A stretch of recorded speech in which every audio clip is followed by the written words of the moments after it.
Our next story is kind of interesting, and I'm going to let you lead off with it because I know this is kind of near and dear to you.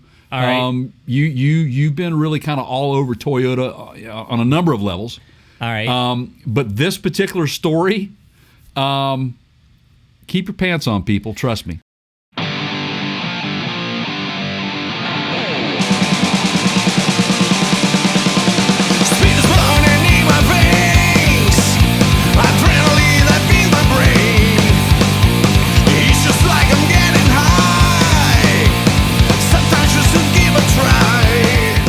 Well, I'm going to do the same thing that I did with GM, and I alluded to, being a coach and with my own kid.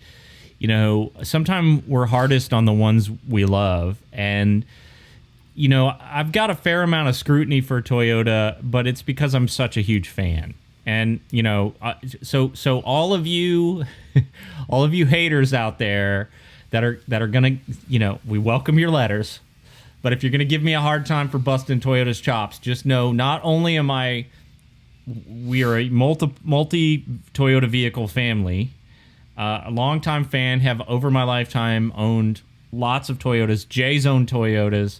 Mm-hmm. I'm a fan of the product.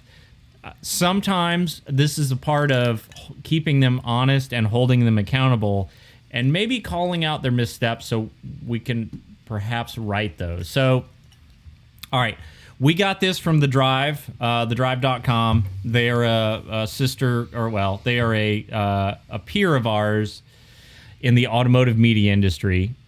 And Toyota has filed a trademark application again for the Celica name, okay? Right. Now, on the surface, you go, all right, well, they're maybe thinking about bringing back the Celica. And what's the big deal? Well, the big deal is that in the summer of 2017, they did it, and they didn't do anything with it, and now they're doing it again. And it's kind of getting to this fish or cut bait situation where why keep going back to that well and whipping everybody up? And yeah, I know you can do what you want to do. You own it. It's yours.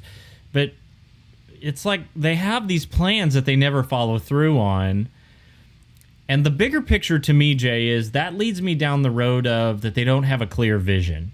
And that's concerning. It's either they stuff, don't, right? Yeah, trying stuff. Sticks. Yeah, maybe. Again, we discussed this on the last podcast about what I think Toyota's doing. They're not really investing, so to speak, into what you would think would be the money maker for them, like new models going out that are true. Like, for example, when they brought the Supra back, there was a lot of people that were excited about that, only to find out that it's a BMW, man. It's BMW partnership, and they did the same thing with the 86, and that was a Subaru partnership, if I'm not mistaken. Subaru, man, yeah. And it's a like, BRZ, okay, well, yeah. Toyota, why are you okay, so that's two cars. Mm-hmm. So cars, right? In an era where everybody's buying crossovers and SUVs and trucks, right? And they're going the car direction, and not to mention the fact that they've pulled, they don't make the FJ Cruiser anymore. We just announced recently that they're going to do away with the Landcruiser after this year. That's right. Okay, so they're pulling out of two of the most popular segments that are wildly popular at places like the SEMA show. And in the meantime, they're investing into a flying car program. And everybody else is going, No, wait a second. What? Yeah, what you talking about, Willis? So let's get back to that in a second. Everybody else is moving away from cars. And Toyota's got two in their lineup that are both sports cars that really aren't even made by them. What are they doing? So the Celica thing, let's get to the flying car thing here quickly. Right. We really don't know what they're up to, but we know enough that we don't trust just because they registered for the trademark for the Celica name, it means that they're going to come back out with the Celica. Right. It doesn't. But, what I love is what happens in the industry is they get a lot of people talking and pissed off, because that's what happens. I shared this information with someone very close to me, family member, who's a huge Asian sports car fan. more so on the Nissan side. He's a big time Z fan. I know that. You know, you've talked to John. Yeah. We've shared text and discussed with him a little bit, but you know, he immediately went right to, hey, you know what? If you can't do this, don't even do it. You know, and right. If you can't do it well, just don't try. Just don't even do it. And I get it. He's absolutely right. So I thought I sat back and I thought for a minute, and I dropped a bomb on him too. I said, did you know that they're backing a flying car company? He's like, what? I said, yeah, they are. Anyway, and we'll get to that. But I wonder though. No time like the present. Right. So I've got this. I should probably. Can I? Well, finish your thought here, and then I'll ramble on for 3 or 4 minutes while you pull it up. Right. So here's the deal, man. If you recall, we've talked. You guys have heard us on this podcast. If you watched our SEMA post podcast, we talked a ton about what Toyota was doing at the show, which was Supra. A golden opportunity for those guys to really bring it back and make it at a show like that, man, to bring a true Supra back. Again, and for those of you that are our subscribers and longtime listeners, you've heard this many times, but at that show that Jay's talking about, sports cars were a very, very, very small percentage of That's right. what was all the other manufacturers and the presenters there were focused on overland vehicles, off-road vehicles, trucks. I did see one Tesla there, but it was not factory Tesla. It was somebody that had it there basically as a prop. So for Toyota to dump and go all in on this whole Supra thing, and they had like half a dozen Supras there. Yeah. I mean, it shows either they're completely out of touch with where the trend is today, or they're trying to buck the trend and do their own thing, which I respect. I mean, Toyota's kind of done that historically, but it just sort of feels like they're not aware. Is that?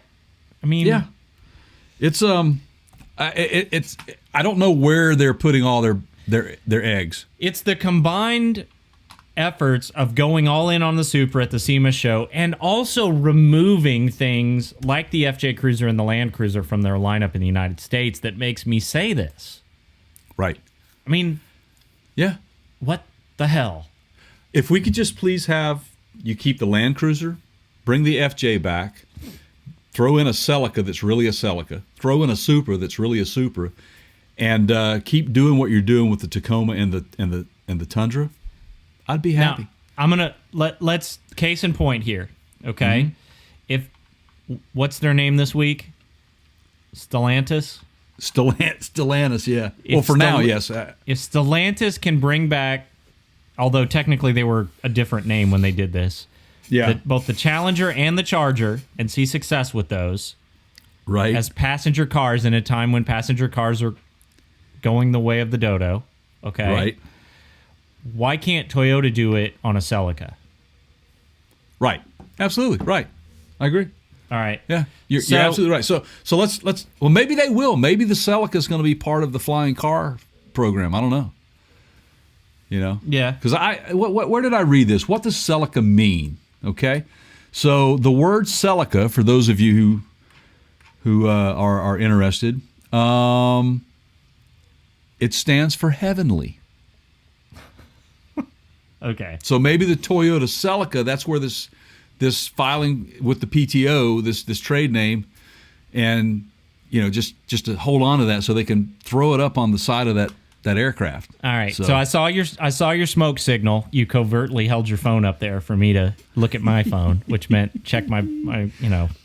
Now this dates back, but this dates back to the end of last year, or late last year. But at the same time, it's all relevant. runs together at this point, Jay. I mean, it was practically yesterday. So what this story is, and this is the truth, man, they're backing a company called SkyDrive. It conducted a public crewed test flight for its flying car after years of work. Looks more like a Cessna airplane cockpit than a car. All right, but does not look like a drone. We'll post pictures up on mentioned on the podcast. Yeah, it's Just pretty go cool to, looking. Go to parts. I would buy one, man, but I can't even fly a drone, dude. Well, they got to have a certain level of automation, and here's why I say that. Now, this is if you think Back to the Future. This is you'll VTOL, vertical takeoff and landing. Yep. This is if you think of a drone. If you think of the DeLorean after Doc Brown modified it for the second movie where it could fly.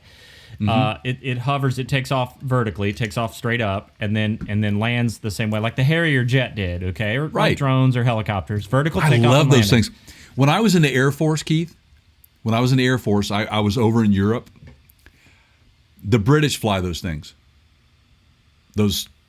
They have a lot of Harriers in their inventory. Yeah. I used to get up close and personal with those things at takeoff and landing. It is just the coolest thing. That is one of human mankind's modern just inventions that it just blows me. It's a marvel, man, to me. Yeah. I love it. It's pretty cool. Anyway, sorry. No, yeah, completely, yeah. So that's fascinating. They're gonna have to have a certain level of automation in there so that the non-pilots of the world are able to operate these, and that's a whole other issue. Is we have here in the United States we have the FAA, the Federal Aviation Administration, but there are criteria that you have to go through to be a certified pilot. You can't just fly a plane. You can't just right. It's like a driver's license. Right. So if you're gonna whether you call it a flying car or whether you call it something else, if it's taking to the air, you're gonna have to have a level of certification on that. And even if it's mostly automated, you're still gonna have to have a level of certification on that. Right. Which, yeah, no doubt about it. And can you imagine being an air traffic controller with that crap flying around? Nice, man. Yeah, this is it.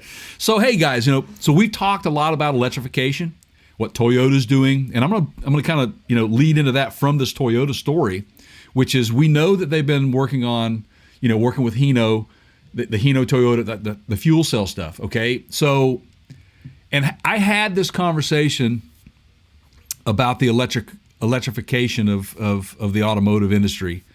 And again, where's all this electricity going to come from is the biggest question. And honestly, I think really to get to that carbon neutral goal that you're trying to get to, I think that you cannot exclude fuel cell technology. You cannot exclude it, because I think that in combination with electric vehicles is the ticket, is the key. If we can harness that and make it affordable, then I do think I see that becoming more of a reality than all electric in a shorter amount of time, and being truly carbon neutral. Because if you can do that, then guess what? You can reduce carbon emissions from producing the electricity. There you go, right? Am I right? 100%. So there you go. Yep. So I mean, this is it's an interesting. Is that what Toyota? We said this on that podcast. Is that what Toyota's up to? Have they just totally abandoned all this other stuff and they're going fuel cell technology? Yeah, they're spending a bunch of money on R&D on stuff like this, but it's just where is it all going? Hopefully they have some big. And let me just give a couple specs on this. But before I do, let me posit the question to you, Jay. You think about this, and then I'll read the specs on the flying car, and then we'll come back for your answer. Okay.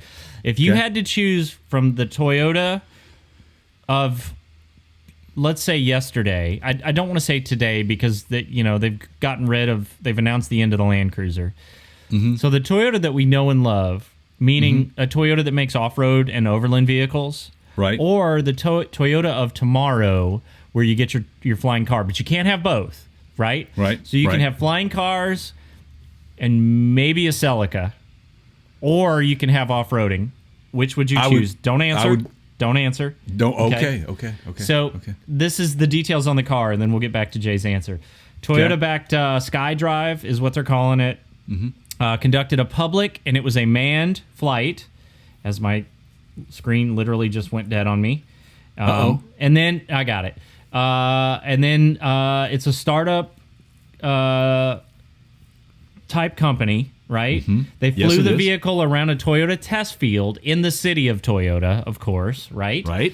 With a Right. pilot at the helm. So it was not autonomous, all right? Mm-hmm. And they're calling this vehicle the SD, like Sam David -03, and it's the smallest today vertical takeoff and landing vehicle in the world that can be manned by humans. Right. Meaning, you can have a drone that's vertical takeoff and landing, but nothing that's manned, okay? Right. Right. So that's it, and they are envisioning this being part of urban life, meaning if you live in a city, it's for city use, not not for cross country. And I think that flight. that's something you bring up a really good point there, Keith. Is the fact that when people start thinking about electric vehicles, they automatically think other than city life. That's the biggest impact that electric vehicles going to have in the world. Is when you have this huge, densely populated areas where people are commuting in and out of work that are just dumping tons of emissions out there. So if you just focus on that alone and not the urban areas or the Midwest where it's just not populated at all, Right. I think that's where the benefit of an all-electric vehicle is. And I think sometimes you have to think about that. Then the range doesn't really become that big of a factor, right? As long as we've got electricity, which right now we're not Yeah. sure that the grid's going to be able to sustain it. But So, yeah. I digress. And if there's any inhabitants left in these cities, I mean, this pandemic situation just keeps getting worse. Right. But I digress. Back to your answer on Toyota. Which would you rather have if you could only have one going forward? I've already got my answer. I'm ready. I don't even need to use a lifeline, dude. I'm going with I want an FJ or a Landcruiser. I want to go out back, man. I don't need any flying aircraft. Plus, it ain't going to happen before I, am worm food, so I'm not going to worry about it. I just think there has been a realization. And that's the point that you're trying to make. You knew I was going there. Well, I honestly didn't, but I was prepared for. It's just like a good jazz musician. We keep, coming back. We to already this. have I'll improvise my way out of whatever I mean, we already have flying vehicles. As far as I'm concerned, they're autonomous because I'm not flying the damn thing. Right. Well, that's a fair point. Now, I think there's been a renewed realization of the value on social distancing. Getting away, having some peace and quiet, going off the grid. These are all terms you folks probably hear on a daily basis. You're probably not going to get there with a city vehicle made to fly you to and from Starbucks or dinner, No. but you can get there in a Landcruiser. That's right. Right? That's right. And go That's camping with absolutely your right. family. So I just think that's not dead. It's not going away. This is not just Jay's opinion or my opinion. This comes from us being out there at these shows and seeing what the aftermarket is making, what they're investing their R&D in, and what's popular. And those all tend to line up with Overland crowds. Yes, they do.